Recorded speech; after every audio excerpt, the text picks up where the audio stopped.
Hello, my third grade mathematicians. Welcome to our lesson today on fractions greater than 1.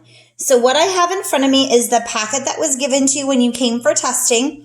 It has a couple different pages in it. At the top, it says lesson 9. I'm on the very front, the one that says problem set. I also have my notes in front of me that we just took on fractions greater than 1. So I can refer back to what we had talked about. All right, so what we're going to do is we are going to look at the pictures. We're going to find what the unit fraction is, figure out how many are shaded, and then what is the fraction greater than 1. So what I'm going to do is look back in my notes to unit fraction because that's the first thing it's asking us to find. And if we look back, it says unit fraction represents one of the equal parts. So remember we talked about that. How many is it broken into and what is each part called? So this would mean each part is a third or each part is a half. Okay, we looked at that when we did our number lines also. Each of these jumps was a sixth. When we looked at our notes, the first thing we had to do was figure out what is each unit made of. So when we looked at this very first one, remember we made 2 candy bars. We looked at the one whole and each part was made up of a sixth. So the unit fraction was 1/6. Remember we focus on only one whole at a time. So let's go ahead and practice this together.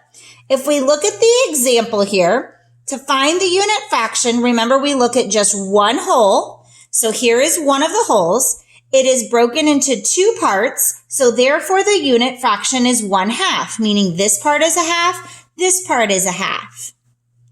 Then we count how many are shaded. There were 5 pieces shaded, so our fraction is 5 shaded, and the unit is 2. Okay, we don't count 1, 2, 3, 4, 5, 6 as our unit because that would mean that this is one whole, and it's not. It's 3 different wholes or 3 different main pieces. So let's look at B together. Unit fraction, I'm going to focus on one of my wholes. I count how many pieces is it made of. 1, 2, 3, 4, 5, 6, 7, 8. So it is broken into eighths, which means my unit fractions would be 1/8. Each piece is one of the 8. Now I'm going to count how many are shaded. Well, this one is completely shaded, so I know it's 8. Then I'm going to count 9, 10, 11, 12, 13, 14, 15. So 15 units are shaded. My fraction would be 15 units are shaded and each part is 8. I know it's a fraction greater than 1 because my numerator is bigger than my denominator, meaning I've gone over 8/8, which is also one whole. Let's do the same thing for C. Unit fraction, we focus on one of the pieces. Let's just circle the last piece this time to focus on. It doesn't matter. I count 1, 2, 3, 4, 5, 6. So this is broken into sixths. My unit fraction is 1/6. We count how many are shaded. So I have 6 shaded in the first, 6 shaded in the second, which is 12, and then 2 more, which would give me 14 units that are shaded. And so therefore I have shaded 14/6. The size is the sixth. 14 of them are shaded. Let's do the same thing for D. Remember, focus on one. I don't care which one you focus on. Count how many units are in that one. Did you count 5? So this would be fifths.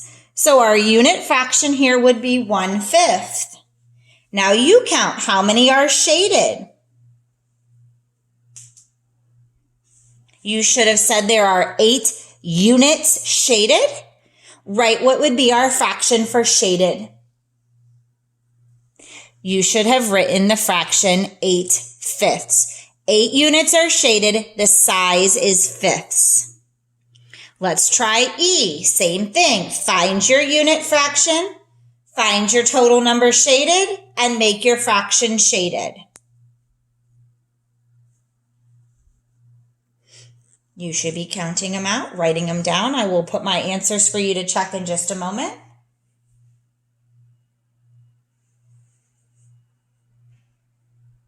Okay, let's check. I focused on 1. There are 4 parts, so my unit fraction is 1/4. There are 9 units that are shaded, and therefore my fraction is 9/4. 9 units shaded, the size of the unit is fourths. Let's do the same thing for F. Practice again. Find your 3 parts.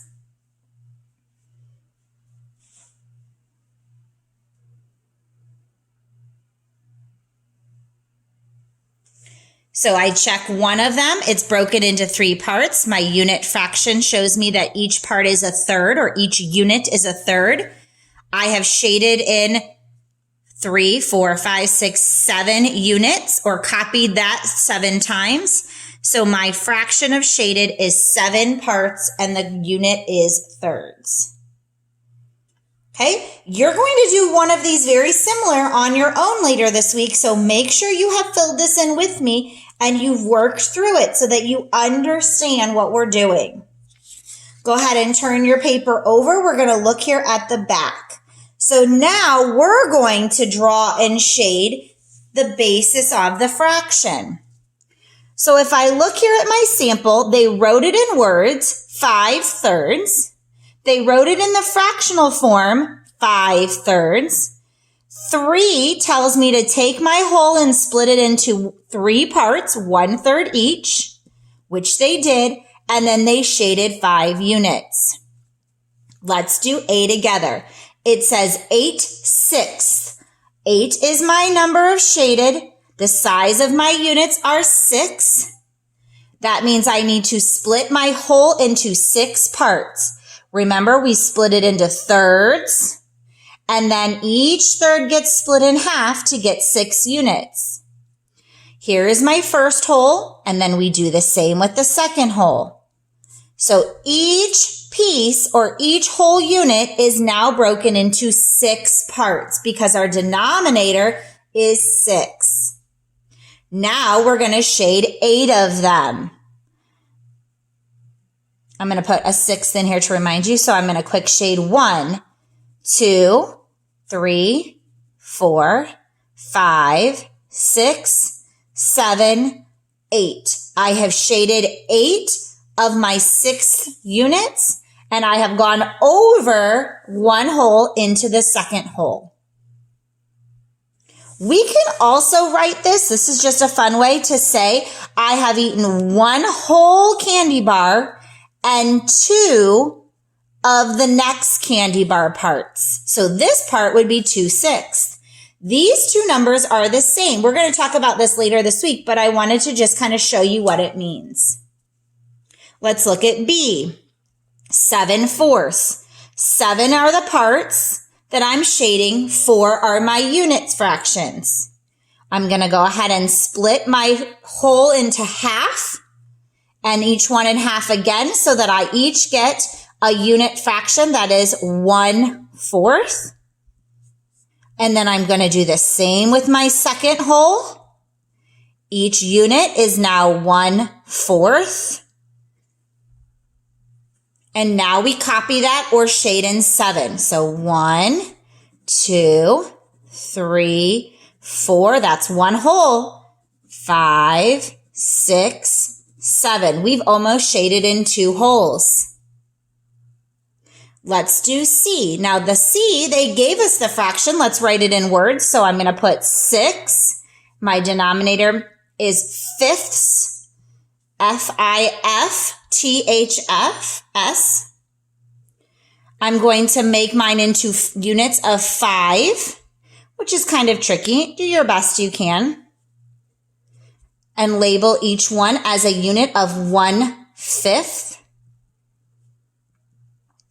Then I do the same thing with my second whole, making each one here a unit of 5 or 1/5.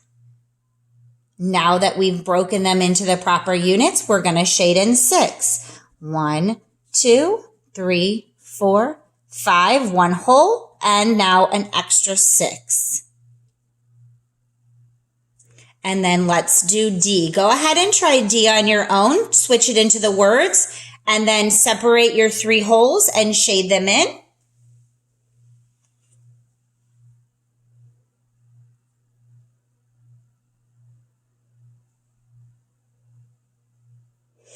Don't forget to write your words, use your units, shade properly, and let's check together. So we should have written 5 halves. Make sure you have that correctly. I'm going to split each hole into half. Label my units as a half. Because remember, we focus on 1 hole at a time. And then shaded in 5, which is really 2 holes and then an extra half. All right, let's look at the last part together. It says, Mrs. Jollick baked 2 pans of brownies. I'm going to underline 2 pans of brownies. Draw the pans. Estimate to partition each pan, so that means to split it, into 8 equal pieces. Okay, so I'm going to make 2 pans. Here's my 2 pans of brownies. We're going to partition into 8 equal pieces, which would mean eighths or units of eighth. So I'm going to split my brownie pan into fourths, and then I'm going to draw a horizontal line to make it eighths. So it kind of looks more like a brownie. Now, 8 equal pieces means that each of these is a 1/8 unit. Okay, so this whole pan is made up of 8 pieces, and this whole pan is made up of 8 pieces. Now let's read the next part. It says, Mrs. Jollick's children gobbled up 10 pieces. So 8 10 pieces. Shade the amount that was eaten. So we're going to shade 10. We always fill 1 hole first. So 1, 2, 3, 4, 5, 6, 7, 8, 9, 10. Remember, we shade in 1 pan first and then go to the next pan. So that is my fraction of what she ate by shading. And part B says write a fraction to show how many pans of brownies her children ate. So these 2 numbers are matching. They ate 10 pieces and the size of the unit was eighths. So my fraction to show 8 would be 10/8. What if it said how many were uneaten? What would be the fraction of uneaten? This would mean the ones that are not shaded. Let's check that would be. We would have how many parts unshaded? 6. And what is our unit? Eighths. So this would be how many were not eaten because it's the unshaded part. All right, you want to keep this nearby. Later this week, you're going to complete the next part together with me. And then at the end of the week, you're going to complete the last 2 pages, which you're going to notice look very similar to what we just did. Use your notes as you complete your assignments this week.